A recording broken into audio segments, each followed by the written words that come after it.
tous. Aujourd'hui, on va voir la subordonnée complétive. On va pouvoir voir ses particularités et on va pouvoir s'attarder à certains exemples pour pouvoir mieux la comprendre. La première des choses qu'il faut savoir par rapport à la subordonnée complétive, tout d'abord, subordonnée, qu'est-ce que ça implique? C'est une phrase qui est au sein d'une autre phrase. Première phrase, deuxième phrase. La deuxième phrase, ici on voit en vert, le professeur répondra à leurs questions. Qu'est-ce qu'on remarque ici? C'est qu'il n'y a aucun élément manquant dans la phrase. Le professeur répondra à leurs questions. Quelqu'un répondra à quelque chose. Ici, ce qu'on peut voir, c'est que dans la P2 d'une subordonnée complétive, il n'y a pas de fonction manquante. Pas de fonction manquante. On peut voir également avec le complément du nom ici, la paix reviendra. On peut dire cette phrase-là et ça fonctionne très bien. Même chose pour le dernier exemple. Jean arrive dans quelques jours.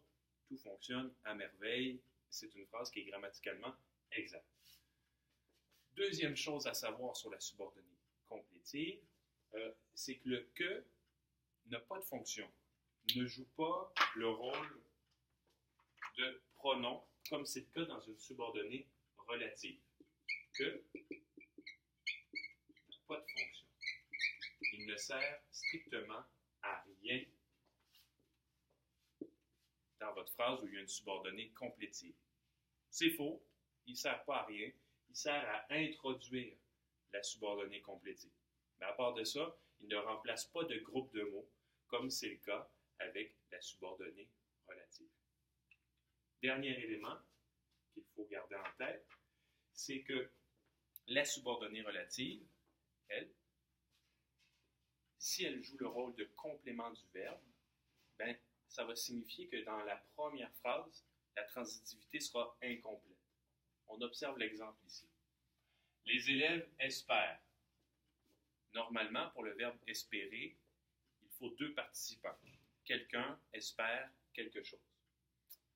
C'est donc dire que cette phrase-là ici, qui suit, joue le rôle, dans les élèves espèrent que le professeur répondra à leurs questions, de complément direct.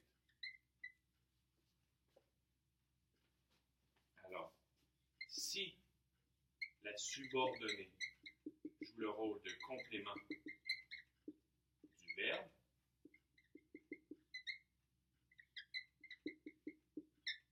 c'est donc dire que dans la première phrase, la transitivité sera incomplète.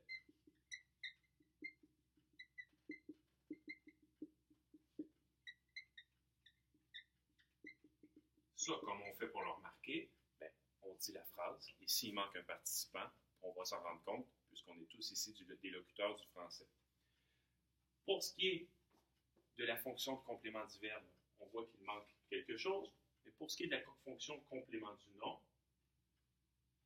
et complément de l'adjectif, les deux autres fonctions que peuvent occuper la subordonnée complétive, on voit que, finalement, la transitivité est correcte.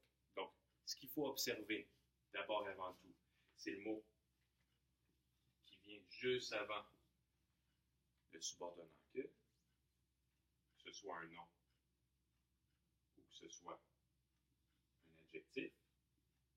Et on observe si la phrase qui est après que, donc la P2, peut se dire normalement. La paix reviendra, Jean arrive dans quelques jours. Si ça fonctionne, il ne manque rien, et vous voyez un nom, un adjectif. La subordonnée complétive aura donc le rôle de complément du nom ou de complément de l'adjectif.